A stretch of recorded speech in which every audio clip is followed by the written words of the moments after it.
السلام عليكم ورحمة الله وبركاته. أهلا بكم في فيديو جديد. معاكم ريري أحمد من قناة ريري كروشيه. إن شاء الله النهاردة هنشتغل مع بعض آيس كاب. هبدأ معاكم من الأول طريقة الدايرة السحرية، والدايرة دي تقدري تكبريها على حسب المقاس اللي انت عايزاه. هنشتغل مع بعض ونشوف هنعمل ايه. هنشتغل النهاردة مقاس الآيس كاب بيلبس 3 سنين سلاسل، وهقفل في أول سلسلة وهرتفع 1 2 3. ده كده أول عمود معايا. هلف الخيط على الإبرة بالشكل ده. هنشتغل 12 عمود بلفة. هلف كده واخش في نص الدايرة اشتغل تاني عمود. السلاسل بالنسبة لي اول عمود. تمام. هلف الخيط تاني على الابرة وهشتغل جوه الدايرة. هعمل العمود التاني تاني. هخش اشتغل. طبعا الابرة زي ما بقولك دايما على حسب نوع الخيط اللي معاكي. خيط سميك هتستخدمي الابرة المناسبة ليه، خيط رفيع هتستخدمي الابرة المناسبة ليه. اما بالنسبة للخيط اللي معايا فهو ينفع معايا مقاس 3 وينفع معايا مقاس 3.5، فانا مستخدمة مقاس 3.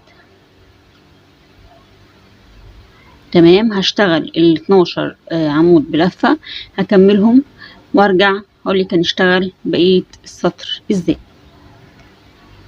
تمام. انا عملت 12 عمود. هنعمل ايه دلوقتي؟ هتقفلي بقى في السلسلة التالتة 1 2 3. هنقفل هنا كده، تاخدي الخيط ده معاكي كده. هنقفل بمنزلقة. تمام بالشكل ده. هنرتفع 1 2 3. طبعا ده اول عمود معانا. هلف الخيط على الابرة في نفس المكان، هشتغل عمود تاني. فوق كل عمود هيقابلك هتشتغلي 2 عمود. بنعمل تزايد. الدايرة دي هتبقى معانا 24 عمود.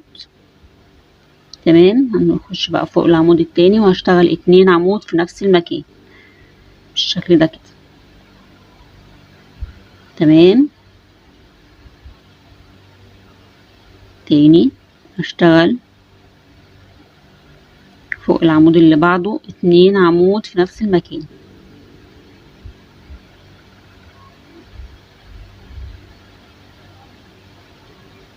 كل عمود هيقابلني هشتغل فوقيه 2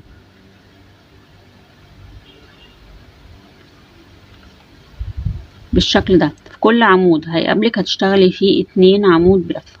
هكمل لنهاية الدور وارجعلك. تمام. انا خلاص عملت 24 عمود. فوق كل غرزة هتقابلك هتشتغلي عمودين، يعني فوق كل. احنا بدأنا الاول 12، بعد كده في السطر التاني بدأنا في كل عمود قابلنا اشتغلنا فوقيه عمودين، اصبحت معايا 24. وتقدري طبعا بقى مع الوقت تحسبي حجم الدايرة بتاعك بقد ايه على حسب المقاس اللي انت. طبعا في السلسلة التالتة بالشكل ده هرتفع 1 2 3. ده اول عمود معايا. هلف الخيط على الابرة. خلاص ده بالنسبة لي اول عمود. هشتغل فوق العمود التاني عمودين. ودي اساسيات الدايرة، يعني طريقة الدايرة الصحيحة لو حابة ان انت تحتفظي بيها عندك. يبقى كده اشتغلت فوقيه عمودين. هرجع للعمود اللي بعده هشتغل عمود واحد. هلف الخيط على الابرة. في العمود اللي بعده هشتغل عمودين، يبقى عمود بنشتغل فوقيه 2 وعمود بنشتغل فوقيه 1. ودي طريقة التزايد بتاع السطر التالت.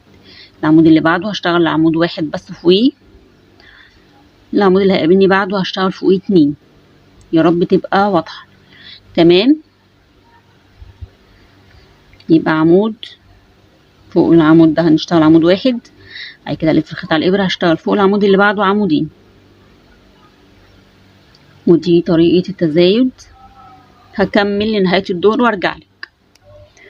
خلاص انا كده فاضل لي اخر غرزة حبيت ان انا اعملها معاكم. احنا بدأنا اشتغلنا 3 سلاسل، فدول بالنسبة لنا كده عمود، ما اشتغلناش معاه عمود تاني. يبقى اخر شغل لينا في السطر ده هيبقى فوق العمود ده نشتغل 2 عمود مع بعض. تمام. هشتغل تاني عمود تاني بالشكل ده، وهقفل في السلسلة التالتة. تمام. هرتفع معاكم السطر الرابع، 1 2 3. ده كده بالنسبة لي عمود. هلف الخيط على الإبرة، هشتغل فوق العمود اللي بعده عمود،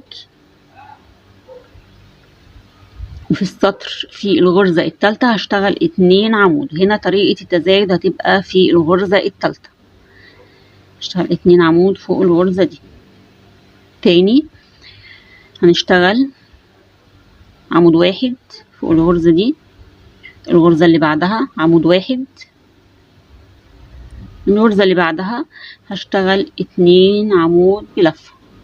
ادي اول عمود، تاني عمود. طبعا الغرز الاساسية عندك في قوائم التشغيل وشكلها على الباترون، تقدري ان انتي ترجعي لها. تمام. هلف الخيط على الابرة، هشتغل تاني فوق الغرزة ديت عمود واحد، وفوق العمود اللي بعده برضو عمود واحد، وهنا هشتغل 2 عمود فوق العمود دوت. يبقى التزايد هنا هيبقى عبارة عن ايه؟ هتشتغلي 2 عمودين فوق كل عمود هتشتغلي عمود، وفي العمود التالت هتشتغلي 2. بعد كده ترجعي تكرري عمود واحد، التاني في العمود التالت بتعملي تزايد، بعد كده تكرري عمود واحد التاني، وفي التالت بتعملي تزايد، في الغرزة التالتة بتعملي التزايد. انا هشتغل لنهاية الدور وارجع لك. تمام. انا كده خلاص فاضل لي اخر غرزة هي اللي باقية، هشتغل فوقيها 2 بالشكل ده في نفس المكان، هشتغل عمود تاني. تمام كده. ده السطر الرابع. هنقفل مع بعض السطر الرابع، ودي طريقة الدايرة الصحيحة بالشكل ده.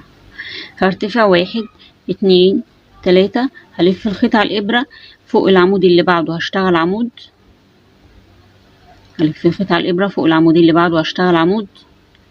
كده عندي 3 عواميد، فوق كل عمود عمود. هلف الخيط على الإبرة في الغرزة الرابعة بعمل التزايد، هشتغل هنا تزايد بالشكل ده. تمام كده.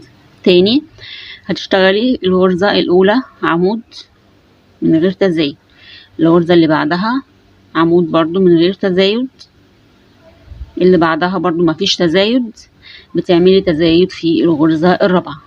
هنعمل هنا في الغرزة الرابعة التزايد بتاعنا. تمام. يبقى بتشتغلي التزايد في الغرزة الرابعة ليكي. هعمل معاكم الجزئية دي تاني. ادي اول عمود هنشتغل عليه بدون تزايد، العمود التاني بدون تزايد، التالت برضو بدون تزايد، في الرابع بنعمل التزايد بتاعنا بالشكل ده. انت لو خدتي بالك هنا، لو ماشيه بنفس الطريقه هتبقي ماشيه صح. لو خدتي بالك هنا احنا عملنا تزايد، هترجعي للغرزه اللي تحتيها هتلاقي هنا برضو التزايد، هترجعي للغرزه اللي قبليها هنا كان في تزايد، الغرزه اللي قبليها هنا كان في تزايد، فهنا التزايد كان ماشي كده اهو.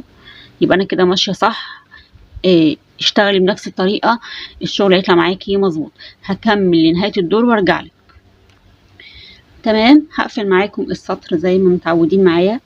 اخر غرزة عندي هشتغل فوقيها 2 عمود بلفة بعمل فيها التزايد. تمام بالشكل ده. هنقفل مع بعض في السلسلة الثالثة كده. هرتفع 1 2 3، ده اول عمود معايا.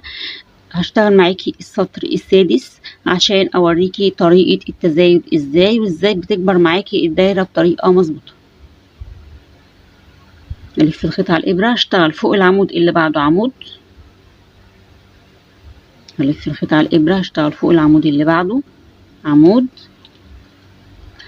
والغرزة اللي بعدها عمود. كده اشتغلت كام عمود بدون تزايد؟ كده اشتغلت 4 بدون تزايد. بعمل التزايد ثانية واحدة بس دي بالشكل ده، 4 بدون تزايد. بعمل التزايد في الغرزة الخامسة، الف الخيط على الابرة واشتغل في الغرزة الخامسة 2 عمود بلفة كده. تاني هشتغل اول عمود بدون تزايد، تاني عمود بدون تزايد، تالت عمود بدون تزايد، العمود الرابع برضو بدون تزايد. هعمل التزايد في الغرزة الخامسة بنفس الطريقة. هشتغل هنا 2 عمود في نفس المكان كده. تاني هشتغل اول عمود بدون تزايد، تاني عمود بدون تزايد، تالت عمود بدون تزايد، رابع عمود بدون تزايد. بعمل التزايد في الغرزة الخامسة. هكمل لنهاية الدور، هعمل بقى هنا كده التزايد، هكمل لنهاية الدور وارجع لك عشان ماخدش من وقتك. تمام، هنقفل مع بعض. احنا كده في السطر السادس، هقفله معاكم بالشكل ده. هشتغل في اخر غرزة برضو 2 تزايد. تمام، ودي كده طريقة الدايرة الصحيحة. هقفلها معاكم عشان اتكلم معاكم شوية. نقفلها في السلسلة الثالثة كده.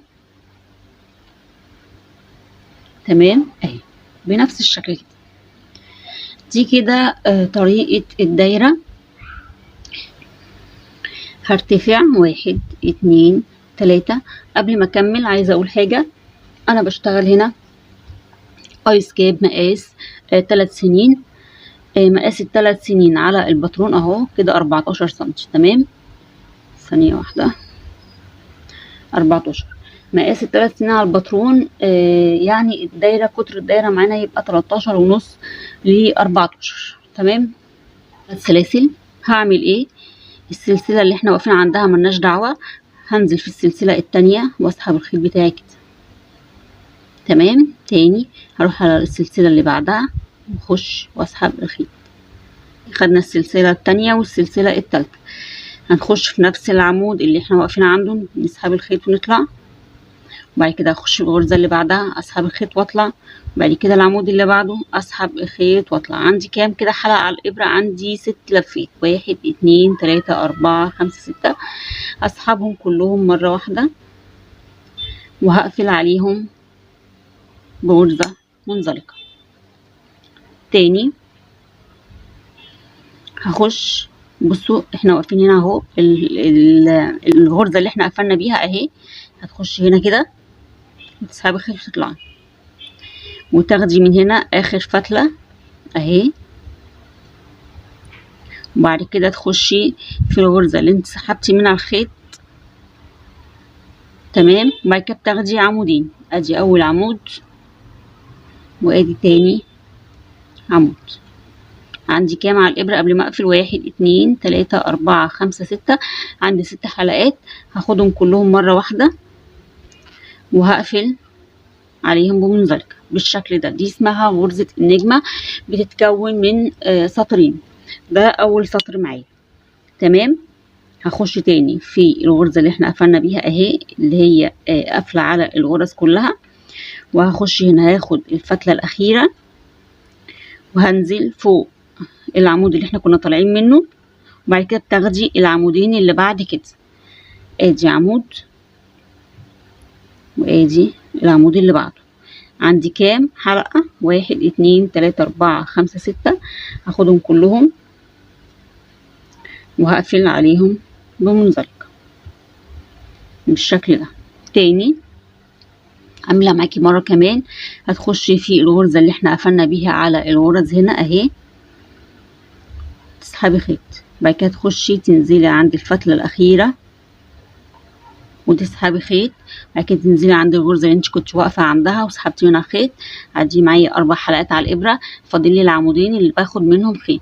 ادي عمود وادي عمود بالشكل ده. عندي 6 حلقات على الإبرة. هطلع منهم كلهم مرة واحدة وهقفل بمنزلقة. تاني هخش في الغرزة اللي قافلين بيها على الغرز وهنزل هنا هاخد الفتلة الأخيرة كده. بعد كده هنزل هاخد الفتلة أو العمود اللي احنا كنا واقفين عنده.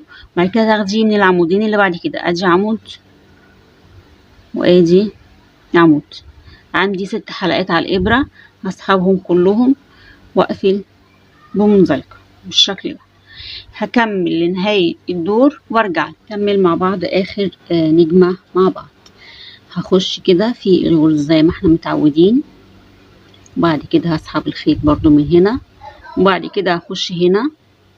تمام، هيبقى عندي هنا غرزة واحدة بس، والغرزة اللي احنا طلعنا منها في السطر ده بس هتشتغليها بنفس الطريقة دي كده. هتطلعي من ديت، ادي عمود كان معانا، وهتخشي تاخدي فتلة من هنا.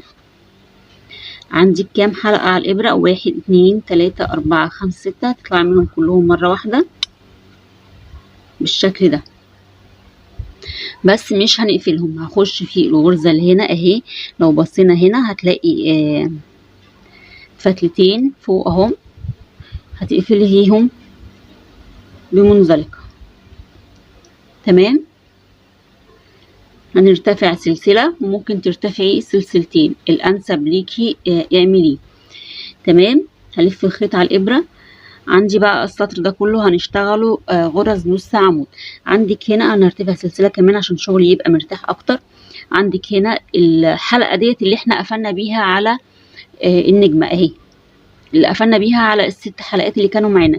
هلف الخيط على الابرة وهخش جوه الدايرة دي كده، هشتغل نص عمود. تاني هخش جواها واشتغل نص عمود.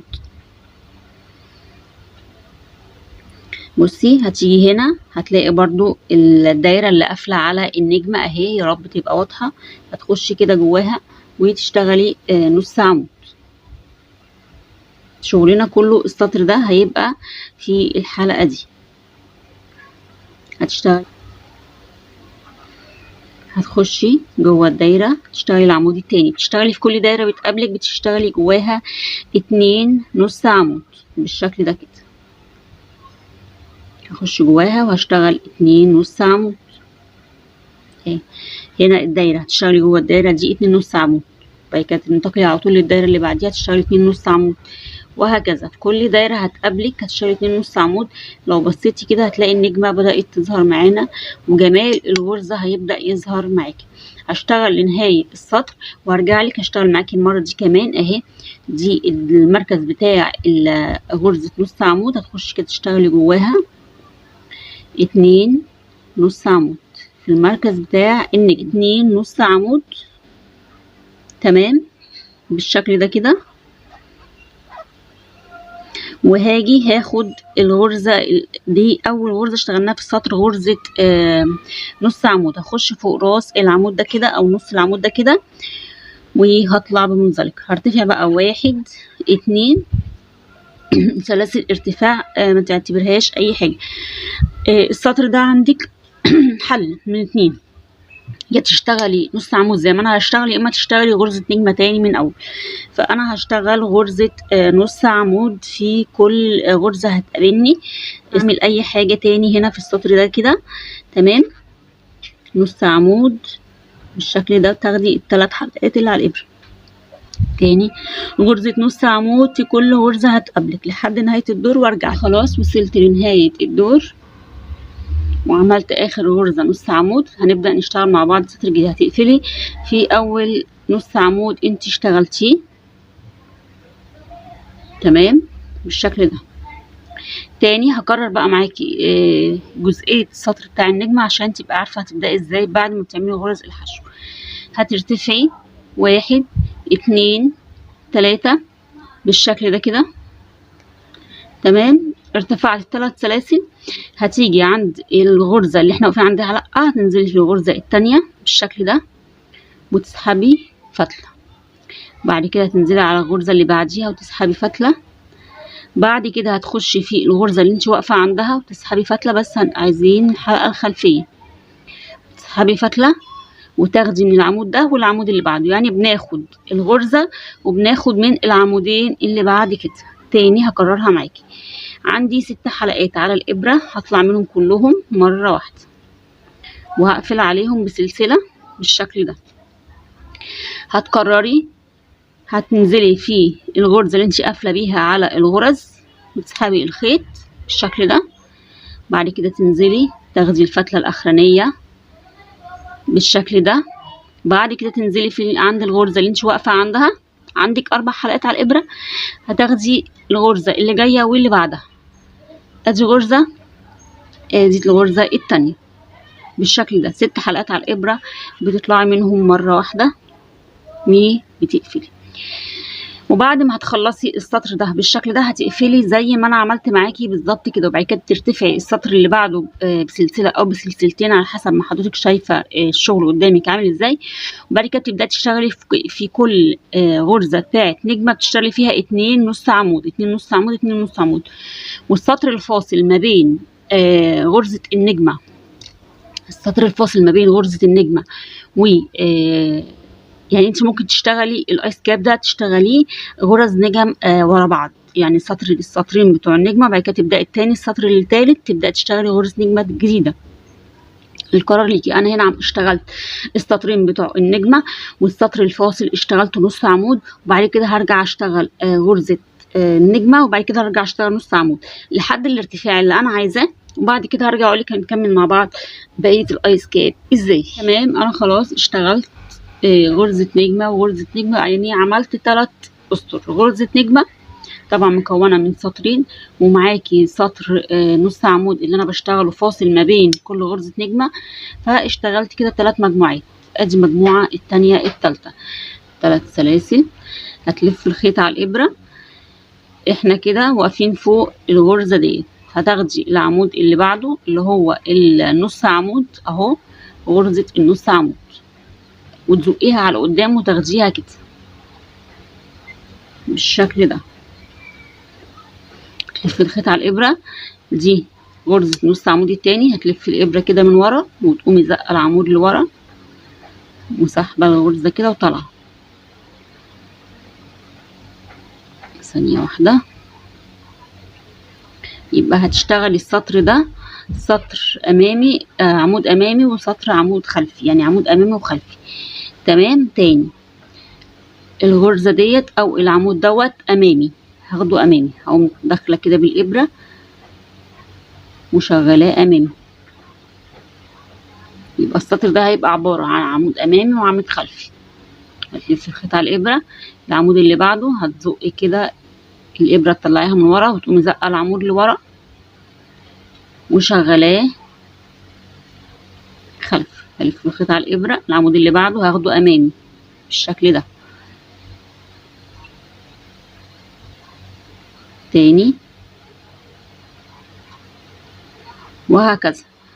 انا مش هعمل حاجه غير ان انا هشتغل عمود امامي عمود خلفي لحد ما اوصل لنهايه الدور وارجع له. هنقفل مع بعض الدور. انا كده ختمت باخر غرزه اشتغلتها غرزه عمود خلفي. هاجي هقفل في الغرزه العمود الامامي. لازم يبقى نهايه السطر غير بدايه السطر. نهايه السطر معاكي هتبقى هنا بالطريقه اللي احنا بدأنا بيها. نهايه السطر هتبقى عمود خلفي. هترتفعي 2 سلسله، هتلفي الخيط على الابره، العمود ده امامي يبقى هتشتغليه امامي بالشكل ده، عمود امامي. تمام. العمود اللي بعده خلفي يبقى تشتغلي خلفي. يبقى الدور ده هتشتغلي بنفس الطريقه بتاعه الدور اللي فات. الامامي هيبقى امامي والخلفي هيبقى خلفي. اللي بعده العمود ده امامي هشتغله امامي، اللي بعديه هيبقى خلفي هشتغله خلفي، وهكذا. انا هشتغل سطر كمان او سطرين كمان هيبقى بنفس الطريقه. هنا اشتغلت عمود خلفي يبقى اللي جاي امامي. بتشوفي العمود اللي قدامك ايه وبتشتغليه بنفس الطريقه. تمام. مفيش كده حاجه تاني اقدر اقولها لك في الايس كاب ده. هتفضلي ماشيه بنفس الطريقه ديت. الامامي هيبقى امامي والعمود الخلفي هيبقى عمود خلفي. هتشتغلي بنفس النظام. هشتغل سطر كمان او سطرين كمان وارجع اقفل معاكي الايس كاب واوريكي شكله النهائي هيبقى عامل ازاي. تمام. انا خلاص خلصت الايس كاب. اشتغلت 3 اسطر عمود امامي وعمود خلفي وركبت لوجو. والمقاس ده بالنسبه لي مناسب لسن احنا قلنا هنشتغل من سن 12 شهر لسن 3 سنين. الطول في الجدول، طول الطاقية في الجدول 20 سنتي. لو انت هتعملي ايس كاب تتنيه. الايس كاب اللي قدامك دوت هيتلبس على طول مش هيتني. عملته 16 سنتي. لو انت هتشتغلي بنفس الخيط او هتشتغلي بنفس المقاس اللي انا اشتغلت بيه هيطلع معاكي 16 سنتي. تكبري في المقاس او تصغريه القرار ليكي. اتمنى يا رب تكوني استفدتي ولو حاجه بسيطه. كان معاكي ريري احمد من قناه ريري كروشيه. ان شاء الله اشوفك فيديو جديد وفكره جديده.